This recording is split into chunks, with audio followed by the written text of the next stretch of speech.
Lorsque tu étais petit, tes parents ou les adultes autour de toi étaient là pour répondre au moindre de tes besoins. Tu étais, comme tout le monde, lorsqu'on est en état de dépendance absolue. En effet, l'enfant ne fait pas grand-chose tout seul et il a besoin de quelqu'un pour l'aider, tout simplement, sinon il ne survit pas. Cette situation de dépendance et comment, surtout, notre entourage y a répondu, colore notre manière future de vivre les situations de dépendance et toutes les autres situations une fois adulte. Je pense aux maladies, aux accidents, mais à des choses comme le chômage ou l'isolement social, ou même l'amour. On dit parfois que la vie est un cycle et j'aimerais te présenter celui de l'autonomie. Alors dans le cycle de l'autonomie, il y a la dépendance, la contre-dépendance, l'indépendance et l'interdépendance. Sachant qu'on peut avoir différentes situations et ne pas être au même point. On peut être indépendant sur une partie, par exemple financière, et dépendant en amour, ou l'inverse. Pour commencer, on est en état de dépendance dans le cycle de l'autonomie, et à l'apparition du premier nom de l'enfant, en général c'est vers 3 ans, et tu commences à mettre ta règle, enfin t'opposer à la règle parentale et à dire non, je ne veux pas, je fais comme je veux.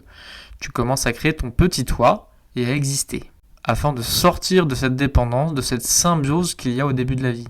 Ce premier nom de l'enfant culminera avec l'adolescent où le refus de l'autorité et de la règle parentale ou même de la règle du monde des adultes, le monde qui préexistait avant notre naissance. C'est à ce moment-là qu'il est le plus fort et c'est le passage, cette transition un espèce de non par principe, le fait de s'opposer juste pour s'opposer, pour dire non, j'existe, je suis différent, j'existe indépendamment de la règle à laquelle j'obéissais avant.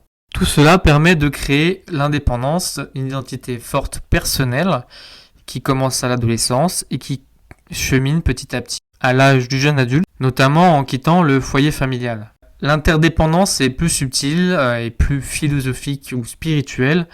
C'est un état où on accepte intimement, émotionnellement, et on est à l'aise avec cette sensation, cette idée d'être dépendant, c'est-à-dire qu'on vit bien le fait de dépendre parce qu'on a compris qu'en fait on était aussi indépendant et qu'on avait des ressources, même si on a besoin absolument des autres, et parfois même beaucoup plus que ce qu'on aimerait, pour vivre, et surtout dans des situations difficiles comme la maladie, qui peuvent nous mettre dans des états d'handicap long terme, même si ça peut être aussi court terme.